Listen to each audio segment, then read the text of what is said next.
మెదక్ జిల్లా బెల్దుర్తి మండలం రామాయపల్లి గ్రామంలో భారతీయ జనతా పార్టీ కార్నర్ సమావేశం నిర్వహించారు. ఈ సమావేశానికి బీజేపీ జిల్లా ఉపాధ్యక్షులు శ్రీనివాస్ గౌడ్ తో పాటు ఎంఆర్పీఎస్ రాష్ట్ర నాయకులు మాసైపేట యాదగిరి హాజరయ్యారు. ఈ సందర్భంగా వారు మాట్లాడుతూ తెలంగాణ మోటి ముఖ్యమంత్రిని దళితులను చేస్తారని బీఆర్ఎస్ పార్టీ మోసం చేసిందని, ఏబీసీడీ రిజర్వేషన్ చేస్తామని కాంగ్రెస్ పార్టీ మోసం చేసిందని, మాదిగలను మోసం చేసిన రెండు పార్టీలను వచ్చే ఎన్నికల్లో ఓట్లు వేయమని తెలిపారు. 30 సంవత్సరాలుగా మాదిగ రిజర్వేషన్ కోసం పోరాటం చేస్తున్న ఎంఆర్పీఎస్ ను గుర్తించిన ప్రధాని నరేంద్ర మోడీ రిజర్వేషన్ కల్పించేందుకు ముందుకు వచ్చారని, ఎన్నికల్లో మాదిగలు బీజేపీకి ఓట్లు వేయాలని పిలుపునిచ్చారు. ఈ కార్యక్రమంలో మండల అధ్యక్షుడు చంది నర్సింహులు, మండల ఇన్ఛార్జ్ బుచ్చేష్ యాదవ్, జిల్లా ఉపాధ్యక్షులు శ్రీనివాస్ గౌడ్, జిల్లా కిసాన్ మోర్చా ప్రధాన కార్యదర్శి జనార్దన్ రెడ్డి, ఎంఆర్పీఎస్ జాతీయ నాయకుడు యాదగిరి మాదిగ తదితరులు పాల్గొన్నారు. కృష్ణ, నీవు ఢిల్లీకి రావాలంటే 100 మంది వస్తారు, 1000 మంది వస్తారు, కానీ నీ జాతికి, నీ మీద పెట్టుకున్న నీ జాతికి నీ మీద పెట్టుకున్న నమ్మకాన్ని నేనే హైదరాబాద్ వచ్చి అనేక మంది సమక్షంలో బహిరంగంగా నా మనసులో మాట చెప్తానని చెప్పేసి ప్రధానమంత్రి గారు మాట ఇచ్చిన విషయాన్ని గుర్తు చేస్తున్నా.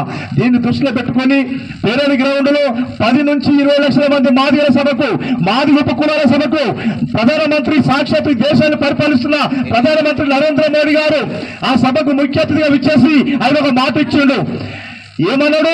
ఆయన ఒక మాట అన్నాడు, మిమ్మల్ని మోసం చేసిన పార్టీలు, ఇప్పటిదాకా మిమ్మల్ని మోసం చేసిన పార్టీలు ఉన్నాయి కదా, ఆ పార్టీల తరఫున నేను మనస్ఫూర్తిగా క్షమాపణ కోరుతున్నా అని చెప్పిండు.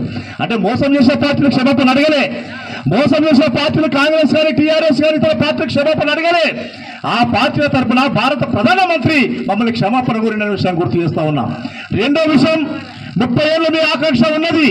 ఇది ప్రభుత్వాలు అనుకుంటే ఎప్పుడు అయిపోయేది. పార్లమెంట్ లో బిల్లు పెట్టి చట్టబద్ధత కల్పించాలనుకుంటే క్షణాల మీద అయిపోయేది. ఇది ఆర్థిక భారం అయ్యేది కాదు. మీతో పాటు 59 కులాలకు సామాజిక అనేకమైనటువంటి జూటా మాటలు చెప్పి రెండోసారి కూడా బీఆర్ఎస్ ప్రభుత్వం అధికారంలోకి వచ్చి ఇక్కడి ప్రజలందరినీ న్యాయవంచనకు గురి చేసినటువంటి పార్టీ బీఆర్ఎస్ పార్టీ. అదే విధంగా వాళ్ళ కుటుంబం బాగుపడ్డది తెలంగాణ ఉద్యమంలో. వాళ్ళ కుటుంబ సభ్యులు అనేకంగా కోట్ల రూపాయలు సంపాదించి ఈరోజు వాళ్ళ కూతురు కవితమ్మ బతుకమ్మ నెత్తి మీద పెట్టుకొని బతుకమ్మ అంటూ బతుకమ్మ వెనుక లిక్కర్ మాఫియా చేసింది, సారా దందా చేసి ఇవాళ ఢిల్లీ జైల్లో ఉన్నది ఆమె. ఇక్కడ తెలంగాణ తల్లులు తల వంచుకునే విధంగా ఉన్నటువంటి పని చేసింది ఆమె.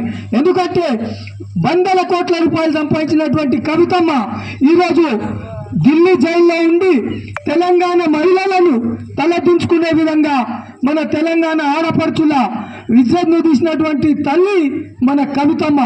అదే విధంగా కేటీఆర్ కానీ కేసీఆర్ కానీ అనేకమైనటువంటి జూటా మాటలు చెప్పారు. వాళ్ళు ఇంకేం చెప్పారు? రుణమాఫ్ చేస్తున్నారు. రుణమాఫ్ అయిందా పేద మంచి సర్పంచ్ సాబ్ అయిందా? సర్పంచ్ సాబ్ దయచేసి డాష్ పై మరిన్ని అప్డేట్స్ కోసం మా ఛానల్ని సబ్స్క్రైబ్ చేయండి.